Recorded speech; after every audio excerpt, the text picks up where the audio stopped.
Le café était calme, comme tous les mardis. J'étais installé au fond de la salle, mon ordinateur ouvert, une tasse de café encore fumante devant moi. Quand un jeune homme est entré, il devait avoir 22 ans. Il hésitait, puis il s'est approché. « Excusez-moi, vous êtes bien le lynx ?» Je lui ai souri. « Oui, assieds-toi. » Il s'installa en face de moi. Quelques secondes de silence. Puis il me posa une question que j'entends de plus en plus souvent. J'ai enfin commencé à gagner un peu d'argent, mais je ne sais absolument pas quoi en faire. Qu'est-ce que j'achète en premier? Je lui répondis sans réfléchir. La plupart des gens pensent que devenir riche consiste à acheter les bonnes choses. En réalité, les personnes qui réussissent financièrement achètent des choses complètement différentes des autres. Et c'est précisément ce qui crée l'écart. Je lui ai demandé, si demain tu reçois 5 000 €, qu'est-ce que tu fais? Il réfléchit. Puis il répondit, j'investis en bourse, peut-être dans une crypto, ou alors je garde une partie. Je secouais la tête, tu vois. La plupart des gens veulent investir immédiatement. Ils cherchent le placement parfait, l'action miracle, le prochain Bitcoin, le prochain Apple. Mais ils oublient une chose,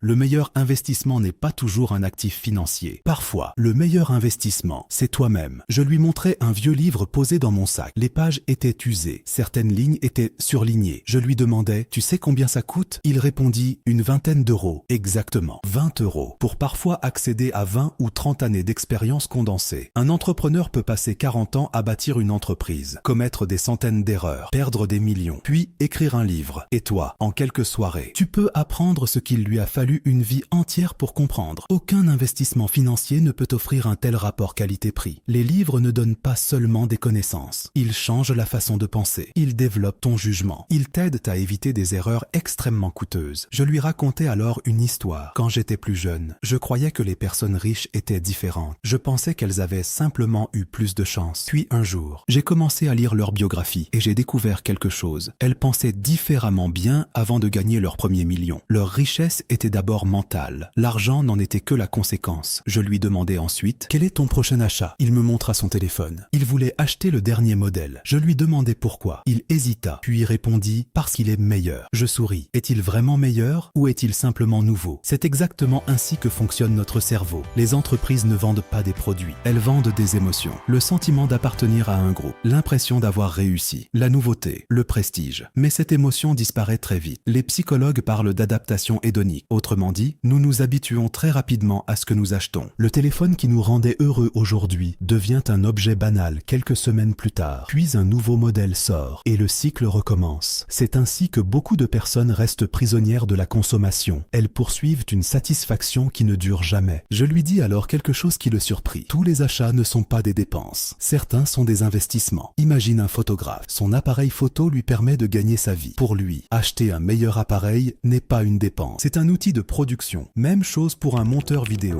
un ordinateur plus puissant, un entrepreneur, un meilleur logiciel, un créateur de contenu, un meilleur micro. Chaque euro investi améliore sa capacité à produire davantage de valeur et donc à gagner davantage d'argent. Les riches réfléchissent souvent ainsi. Avant d'acheter quelque chose, ils se posent une question très simple. Est-ce que cet achat va me rapporter plus qu'il ne me coûte? Si la réponse est oui, l'achat mérite d'être étudié. Sinon, ils attendent. Puis je lui ai posé une autre question. Combien vaut une heure de ton temps? Il resta silencieux. Personne ne lui avait jamais demandé cela. Pourtant, toute décision financière commence ici. Imaginons que tu gagnes 20 € de l'heure et qu'une tâche ménagère te prend 4 heures chaque semaine. Cela représente plus de 200 heures par an. Que pourrais-tu accomplir avec ces 200 heures? Créer une activité, apprendre une compétence, trouver de nouveaux clients, développer un projet? Le temps est la seule ressource que tu ne peux jamais récupérer. L'argent perdu peut être regagné. Le temps perdu, jamais. Les entrepreneurs les plus performants ne cherchent pas seulement à gagner plus d'argent. Ils cherchent surtout à acheter du temps parce qu'ils savent qu'une heure bien utilisée peut produire beaucoup plus de richesse que quelques euros économisés. Le jeune restait silencieux. Il regardait son café, puis il leva les yeux vers moi. Je crois que je comprends. Les riches n'achètent pas forcément plus de choses. Ils achètent surtout de meilleures décisions. Je souris. Exactement. Mais ce n'était encore que le début. Parce qu'il existe un autre achat, encore plus important que les livres, encore plus rentable que n'importe quel investissement. Un achat qui peut doubler ou diviser par deux toutes les richesses que tu construiras au cours de ta vie. Le jeune prit une gorgée de café, puis il sourit. Donc, tu me conseilles d'acheter des actions? Je souris à mon tour, puis je secouai la tête. Non, parce que la plupart des gens cherchent quoi acheter, alors que les personnes qui deviennent réellement riches cherchent quoi améliorer. La différence paraît minuscule. Pourtant, elle change absolument tout. Quand on parle d'investissement, tout le monde pense immédiatement l'immobilier, la bourse, les crypto-monnaies, l'or, les ETF, mais très peu parlent de l'investissement qui rapporte parfois le plus. Toi-même, parce que si demain, tu gagnes 1 500 € € par mois et qu'un investissement te rapporte 8% par an. Très bien. Mais imagine maintenant qu'une compétence te permette de gagner 3 000 €, puis 5 000 €, puis 10 000 € par mois. Le rendement est incomparable. Le meilleur portefeuille du monde ne remplacera jamais une personne capable de créer de la valeur. Le jeune réfléchissait. Je voyais déjà la question arriver. Mais quelles compétences? Bonne question. Parce que toutes les compétences ne se valent pas. Certaines disparaissent, d'autres deviennent de plus en plus recherchées. Aujourd'hui, le monde récompense ceux qui savent résoudre des problèmes, créer un site internet, monter des vidéos, programmer, utiliser l'intelligence artificielle, vendre, négocier, créer du contenu, écrire, manager une équipe. Ces compétences peuvent multiplier tes revenus. Et contrairement à une action en bourse, personne ne peut te les retirer. Je lui ai demandé « Combien de livres as-tu lu cette année ?» Il réfléchit, puis répondit « Aucun ». Je souris, parce que j'aurais répondu exactement la même chose à son âge. Je pensais que les livres étaient faits pour l'école, pas pour réussir. Puis un jour, quelqu'un m'en a offert un. Je l'ai lu presque par hasard. Et cette lecture a complètement changé ma manière de voir le monde. Les livres sont particuliers. Pour quelques dizaines d'euros, tu peux accéder à 20 ans d'expérience condensée en quelques centaines de pages. Imagine, quelqu'un passe 30 ans à créer une entreprise. Il commet des centaines d'erreurs. Puis, il écrit tout ce qu'il a appris. Et toi, tu peux apprendre ces leçons en quelques heures. Peu d'investissements offrent un rendement aussi élevé. Je lui ai conseillé de ne pas lire beaucoup, mais de lire intelligemment. Un livre sur les finances, un autre sur la psychologie, puis un sur la vente, puis un sur les habitudes. Petit à petit, ton cerveau commence à relier les idées, et c'est souvent là que naissent les meilleures décisions. Puis je lui ai posé une question. Combien de millionnaires connais-tu personnellement? Il éclata de rire. Aucun. Je lui ai répondu, moi non plus, à ton âge. Puis un jour, j'ai commencé à rencontrer des entrepreneurs, des investisseurs, des chefs d'entreprise, et j'ai compris quelque chose. Ils ne réfléchissaient pas comme tout le monde. Ils ne parlaient pas uniquement de salaire. Ils parlaient de création de valeur. Ils parlaient d'opportunités. Ils parlaient d'investissement. Ils parlaient d'avenir. Petit à petit, leur façon de penser est devenue contagieuse. Tu finis presque toujours par ressembler aux personnes que tu fréquentes le plus, pas seulement dans ton comportement, mais aussi dans ton niveau d'ambition, tes habitudes, tes croyances et même ton patrimoine. Aujourd'hui, grâce à Internet, tu peux apprendre auprès des meilleurs du monde. Des conférences, des podcasts, des interviews, des livres audio, des vidéos, tu peux avoir des mentors sans même les rencontrer et cela change tout. Le jeune fronça les sourcils. Acheter du temps? Oui, parce que l'argent, tu peux le récupérer. Le temps, jamais. Regarde autour de toi. Combien d'heures passes-tu à faire des tâches qui ne créent aucune valeur? Le ménage, les courses, des trajets inutiles, des tâches répétitives. Quand tu débutes, tu fais tout toi-même. C'est normal. Mais à mesure que tes revenus augmentent, tu dois apprendre à déléguer parce qu'une heure récupérée peut devenir une heure investie, une heure pour apprendre, créer, développer un projet ou simplement te reposer. Les personnes riches n'achètent pas uniquement des objets. Elles achètent du temps. Je lui racontais une histoire. Quand un photographe débute, il possède souvent un appareil photo très simple. Puis il progresse. Ses compétences augmentent. À un moment, son matériel devient son principal frein. Alors, il investit. Pas pour impressionner les autres, mais parce que ce nouvel outil lui permet de produire un meilleur travail, d'attirer de meilleurs clients et de gagner davantage. Le même principe existe partout. Un ordinateur plus rapide, un meilleur micro, une bonne caméra, un bureau confortable, un logiciel performant, l'intelligence artificielle. Tous ces outils peuvent augmenter ta productivité et parfois multiplier tes revenus. La vraie question n'est jamais « est-ce que c'est cher ?» La vraie question est « est-ce que cet achat va me rapporter plus qu'il ne me coûte ?» Si la réponse est oui, ce n'est plus une dépense, c'est un investissement. Le jeune semblait surpris. Quel rapport avec l'argent? Tout. Parce que ton cerveau fonctionne grâce à ton corps. Si tu dors 4 heures par nuit, tes décisions deviennent moins bonnes. Tu prends davantage de risques. Tu oublies plus facilement. Tu es moins créatif. Tu négocies moins bien. Tu travailles moins efficacement. À long terme, cela coûte énormément d'argent. Dormir, faire du sport, bien manger, marcher, ce ne sont pas seulement des habitudes de santé. Ce sont des investissements. Parce que ton corps est la machine qui produira tous tes revenus pendant 40 ou 50 ans. Si tu négliges cette machine, tu paieras la facture plus tard. Le soleil disparaissait lentement derrière les immeubles. Le café allait bientôt fermer. Le jeune regardait maintenant son carnet rempli de notes. Puis il leva les yeux et posa la question la plus importante de toute notre conversation. Si tu avais exactement mon âge aujourd'hui, avec seulement quelques milliers d'euros, qu'est-ce que tu ferais? Étape par étape. Je pris quelques secondes avant de répondre, parce que cette question, je me la suis posée moi-même il y a très longtemps. Et si quelqu'un m'avait donné la réponse que je vais te partager, j'aurais probablement économisé des années d'erreurs. Je lui ai répondu, la première chose que je ferais, c'est arrêter de chercher le raccourci. Parce que tous ceux qui veulent devenir riches en quelques mois finissent souvent par perdre plusieurs années. Les réseaux sociaux nous montrent des voitures de luxe, des villas, des captures d'écran de gains incroyables, mais personne ne montre les centaines d'échecs derrière. La richesse durable ne se se construit presque jamais dans l'urgence. Elle se construit dans la répétition, des centaines de bonnes décisions, encore et encore, pendant longtemps. Je lui ai demandé, tu préfères gagner 100 000 € une seule fois ou gagner 5 000 € tous les mois pendant les 30 prochaines années? Il répondit immédiatement, tous les mois. Exactement. Les riches cherchent des revenus durables, les autres cherchent un coup de chance. Et cette différence explique déjà une grande partie des écarts de patrimoine. Avant le moindre investissement, je construirais un coussin de sécurité. Pourquoi? Parce que les imprévus arrivent toujours. Une panne, une perte d'emploi, une maladie, une dépense inattendue. Si chaque problème t'oblige à vendre tes investissements, tu ne laisseras jamais le temps travailler pour toi. Les investisseurs patients gagnent souvent davantage, simplement parce qu'ils ne sont jamais obligés de vendre au mauvais moment. La liberté financière commence souvent par une simple réserve d'argent. Pas parce qu'elle rapporte, mais parce qu'elle protège. Puis je lui ai dit, je n'attendrai jamais le bon moment, parce que ce fameux bon moment, personne ne le connaît. Même les plus grands investisseurs se trompent. Les marchés montent, puis baissent, puis remontent, depuis toujours. Si tu attends le moment parfait, tu risques d'attendre toute ta vie. Alors je mettrai en place un investissement automatique, tous les mois, sans réfléchir, comme une facture, mais une facture que tu paies à ton futur. Petit à petit, l'habitude devient plus puissante que la motivation. Et sur 20 ou 30 ans, cette discipline fait toute la différence. Le jeune me demanda, tu choisirais quelles actions? Je souris, parce que presque tout le monde pose cette question. Je lui répondis, je ne passerai pas mon temps à chercher l'action parfaite. Pourquoi? Parce que même les professionnels échouent souvent à battre les marchés sur le long terme. Je préférerais posséder une petite partie des meilleures entreprises du monde, plutôt que de parier sur une seule. Quand une entreprise traverse une crise, les autres continuent d'avancer. La diversification n'est pas faite pour gagner plus vite, elle est faite pour survivre plus longtemps. Et en investissement, ceux qui survivent finissent souvent par gagner. Puis je lui ai dit une chose que peu de personnes aiment entendre. Tu peux passer des semaines à chercher le meilleur investissement pour 2000 € ou passer ces mêmes semaines à apprendre une compétence qui te permettra de gagner 2000 € de plus chaque mois. Le deuxième choix transforme complètement ta vie parce qu'un portefeuille grandit grâce à l'argent que tu peux investir. Et cet argent provient presque toujours de tes revenus. Augmenter tes revenus, c'est augmenter ta capacité à investir et donc accélérer tout le reste. Chaque génération possède son obsession. Hier, les actions Internet, puis l'immobilier, puis certaines crypto-monnaies. Demain, ce sera probablement l'intelligence artificielle ou une autre révolution. Le problème, ce n'est pas la technologie. Le problème, c'est la foule. Quand tout le monde affirme qu'un investissement est sans risque, c'est souvent à ce moment-là que le danger devient le plus grand. Les modes changent, les principes restent. Investir régulièrement, diversifier, être patient, créer de la valeur. Ces règles fonctionnent depuis des décennies et continueront probablement longtemps après nous. Le jeune pensa que j'allais parler d'argent. Je lui répondis, ma plus grande richesse, ce n'est pas mon portefeuille, c'est ma capacité à produire, à réfléchir, à apprendre, à créer, à travailler. Si tu détruis ta santé, tu détruis aussi ton potentiel de revenus. Le sommeil, le sport, l'alimentation, le stress, ces éléments paraissent éloignés de la finance, mais ils influencent directement les décisions que tu prendras toute ta vie. Les meilleurs investisseurs prennent aussi soin de leur cerveau, parce que c'est lui qui prendra toutes les décisions importantes. Le jeune resta silencieux pendant quelques secondes. Il ne parla pas, puis il regarda son carnet. Toutes les pages étaient remplies. Il leva les yeux et me dit doucement, finalement, je crois que je ne cherchais pas où investir mon argent. Je cherchais surtout à éviter de gâcher plusieurs années de ma vie. Je lui souris, parce que c'était exactement ça. L'investissement, ce n'est pas seulement une question d'argent, c'est une question de temps. Chaque mauvaise décision peut te faire perdre plusieurs années. Chaque bonne décision peut t'en faire gagner des dizaines avant de quitter le café. Je lui ai dit une dernière chose, et j'aimerais que tu t'en souviennes toi aussi. Les personnes qui réussissent financièrement ne sont pas forcément les plus intelligentes. Elles ne possèdent pas toujours le meilleur diplôme. Elles ne viennent pas forcément d'une famille riche. La plupart ont simplement développé une qualité que beaucoup sous-estiment, la patience. Elles comprennent que la richesse est rarement le résultat d'un coup de chance. Elle est le résultat de milliers de petites décisions prises correctement. Elles continuent d'apprendre quand les autres pensent déjà tout savoir. Elles investissent quand les autres hésitent. Elles restent calmes quand tout le monde panique. Et surtout, elles comprennent une vérité que peu de personnes acceptent. L'argent est un excellent serviteur, mais un très mauvais maître. Si tu cours uniquement après l'argent, tu risques de ne jamais être satisfait. En revanche, si tu développes tes compétences, ton intelligence financière, ta discipline et ta capacité à créer de la valeur, l'argent finira souvent par te suivre. Alors ne cherche pas le prochain investissement miracle. Cherche à devenir la personne capable de reconnaître les bonnes opportunités. Parce qu'au final, le meilleur investissement que tu feras de toute ta vie, ce ne sera peut-être ni une action, ni un appartement, ni une entreprise. Ce sera la personne que tu deviendras. Si cette conversation entre le lynx et ce jeune t'a fait réfléchir, écris simplement en commentaire « Je construis mon avenir avant de construire mon patrimoine ». Je lis tous les commentaires. Et si cette vidéo vidéo t'a apporté de la valeur, pense à t'abonner. Parce que sur cette chaîne, on ne suit pas les tendances. On apprend à comprendre les règles du jeu financier.